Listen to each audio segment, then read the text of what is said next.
CEDH time here. I'm Braden. Today we're going to be talking about the absolute best strategy that you can be using and optimizing in CEDH currently in 2026. We're almost to April now. Can you believe it?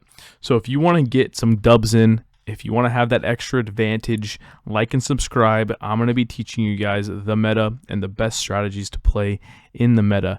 Now, I understand not everybody likes to play the best strategies in the meta. This might not be for you then. Like, if you want to just play a Tolly and mind-numbingly slap that dinosaur down, then do that. But if you're seriously trying to win tournaments, you're seriously trying to get better at CEDH, this is the best playstyle you can abuse currently today. Literally nothing comes close. This is on another level, another tier in power. This is bracket 6, baby. All right, let's get into it. All right, so the first thing you need to know when playing CEDH, you have to know what you're mulliganing for. If you are not mulliganing for a turn 2 heuristic study or turn 2 heuristic study worth of value, then you're playing the game wrong, my friend.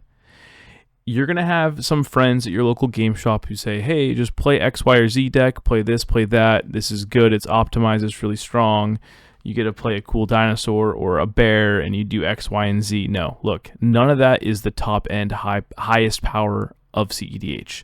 The highest power of CEDH is turn 2 heuristic study worth of value. So, what do I mean by worth of value? If you have a fish and it's Tartaru, or a fish that can stay around for a long time and you can progress your board state while having the fish, that also is good. But you should always be trying to get a turn 2 heuristic study. That's why we have cards like Scheming Symmetry. So you can play a land, play Scheming Symmetry, put heuristic to the top of your library, turn 2, you draw your heuristic study, you play a land, you cast a Soul Ring, you then cast a heuristic study, or you cast a Mana Vault, and then you cast a heuristic study. That's why we have Gamble. That's why we have Imperial Seal. That's why we have Vampiric Tutor. Okay, that's why we have Enlightened Tutor. So you can try and find a turn 2 heuristic study. This is what we do better than any other deck in the format, is consistently getting turn 2 heuristic study worth the value on turn 2. As you can see in this game here, my turn 1 was a land and pass. That's because my turn 2, I'm going to play a heuristic study. How am I going to do that? Well, I'm going to play an Ancient Tomb for my land for turn, and then I'm going to cast a heuristic study. And that turn 1 land pass was better than all of my opponent's turn 1 because I had the turn 2 heuristic study worth of value, which means I now have a little bit of an edge on my opponents tempo-wise, even though they have fish, they have their commander on the field, they have a Ragavan. None of those things are as good as a turn 2 heuristic. So if you have a turn 2 heuristic, you're in the right spot, you're doing the right thing. Now, what do you do after you have a turn 2 heuristic study? The next thing you want to do is get a treasure creator on the field. Okay, Lotho, Taru, copy enchantment, hit someone's Smothering Tithe, get your own Smothering Tithe, get a monologue tax, get a Stormkiln Artist, some form of treasure creation. Because after you get cards in a card game, you need to be able to cast those cards, and you need treasures to do that. The way that we can secure ourselves to not lose before we can get our treasure creators on the field is we are running 33 forms of interaction instances, okay? And then we are running 8 sorceries, one of which we can play at flash speed, which is flash photography.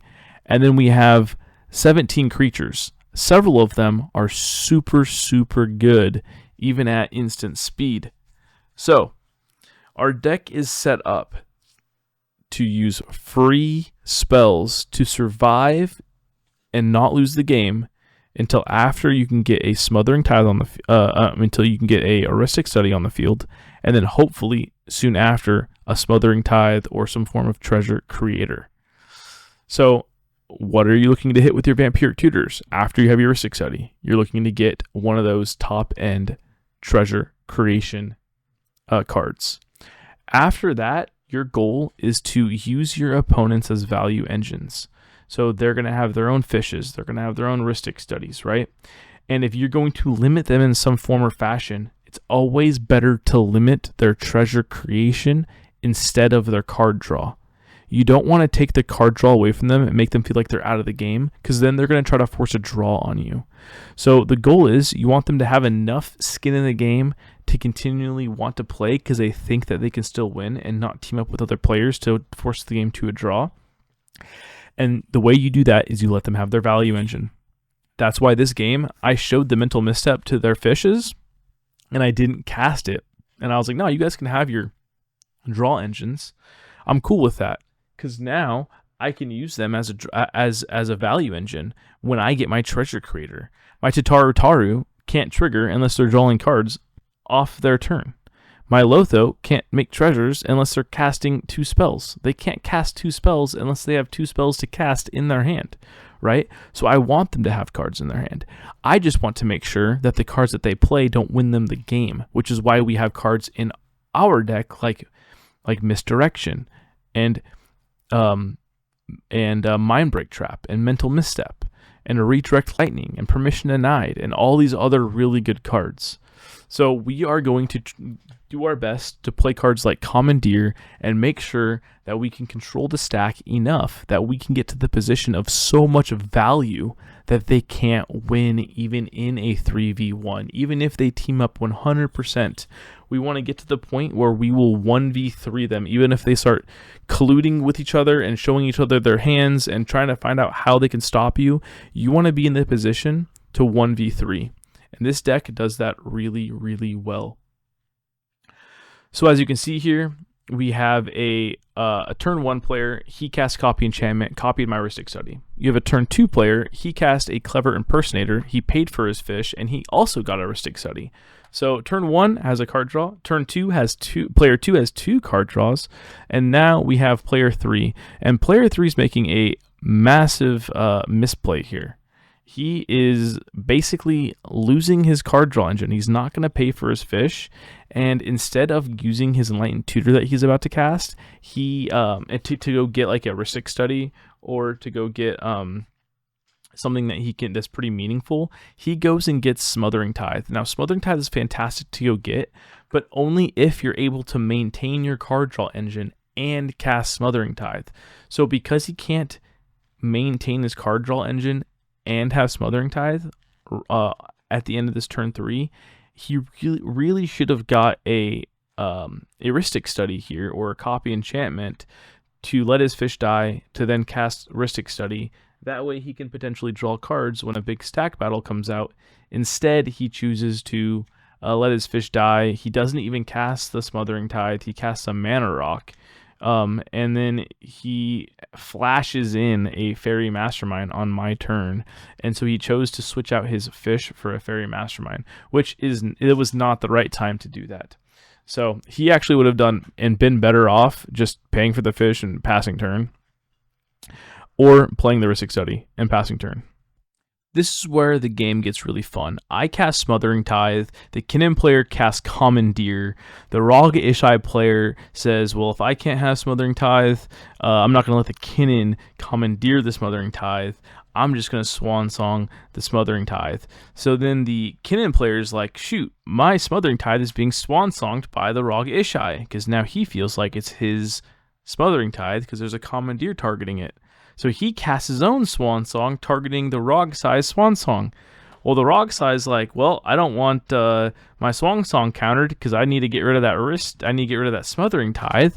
So he's going to go ahead and cast another card here. He casts a Mental Misstep, losing 2 life.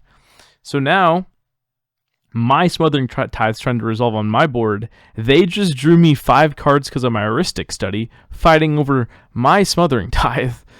So I'm sitting here going, sweet, you just drew me into a bunch of interaction. So I'm going to let some of the stack resolve here. So the Swan Song, the Mental Missteps, get these stuff off the stack here. And then I'm like, well, let's go ahead and protect this. And this is a bad proxy, but this is a misdirection. So I'm hitting misdirection, targeting the Commandeer. The way that this works is the misdirection can resolve targeting the Commandeer, changing the target to misdirection, and then Commandeer fizzles because misdirection then leaves the stack. So pretty cool interaction form here on how that works. However, the Kinnan player is like, oh man, I gotta keep fighting so he can try to get this Smothering Tithe to his board state because he has a Kinnan on the field. If he gets Smothering Tithe, this would be absolutely amazing for him to have a Kinnan, Smothering Tithe, a Ristic, and a fish. Yeah, we can't let that happen, right? So he's taking his sweet time, but he's eventually going to cast a Force of Negation. I really dislike when people have their hands off of the camera, especially in stack battles like this. I'm not accusing him of cheating. However, it is really frustrating that it takes this long to pull out your Force of Negation. Like, you already know you're going to cast it. It's like, what are you doing? Like, it's super simple. Just play the spell. Now, was he cheating? Who knows? Was he going and grabbing a Force of Negation off screen? Who knows? Doesn't really matter because in this instance, I have the backup for it, but this is taking a long time for him to find his card to cast the Force of Negation. We're all kind of just waiting for him. He's just thinking what he wants to do here. He finally casts the Force of Negation, pitching a blue card. Triggers go on the stack, and we draw cards. And then I show him a Pact of Negation. Here I'm like, hey bro, I got more free interaction in my hand. We're kind of just feeding the table cards. We can stop the bleeding. You have a pretty good board state with a fish and a Ristic and a Kinnan.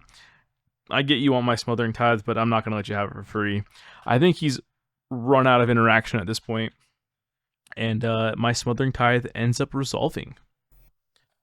Rog Ishai's turn, he draws a card, does not pay for the Smothering Tithe, so I have one treasure. He then goes to combat, attacks, makes a treasure, goes to second main, and casts Smothering Tithe. That then triggers Kinnan's 2-card draw. So Kinnan draws 2 cards. I then make 2 more treasures, and then Blue Farm's Fairy Mastermind triggers because he drew 2 cards, and I make it a 4th treasure. So now I have 4 treasures, and I decide I'm going to cast Flash Photography, targeting my Smothering Tithe. And that, of course, ends up resolving, creating a second Smothering Tithe. Pretty freaking good. And then when I cast Flash Photography, there was a card draw from seat 1, and that was his second card draw. So that gave Fairy Masterman another one. So now I have 2 treasures from that. And then Kinnan drew 2 cards. So I'm back to 4 treasures. I'll use 2 of those treasures to cast a Bowmaster. They then draw another card and another card, creating 2 more treasures. So I go back from 2 treasures back up to 4 treasures.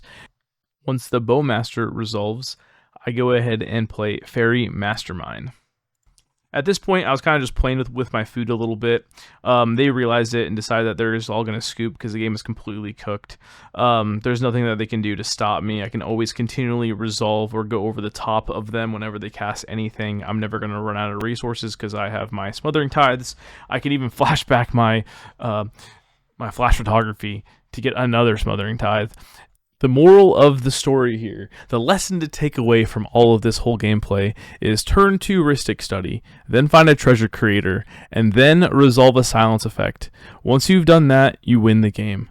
So get your Ristic Study out, get your treasure creation out, get all your value into play.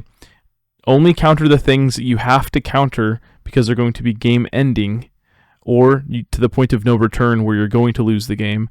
So counter those things, but besides those things, don't counter crappy value engines like Ristic Study and Fish. Okay, make sure you do stop the treasure creations. Those are not good to have come out. Then you need to try and resolve your silence effect. Once you resolve your silence effect, you can win the game through Blue Farm playstyles. Good luck out there. Have fun, everybody. Like and subscribe.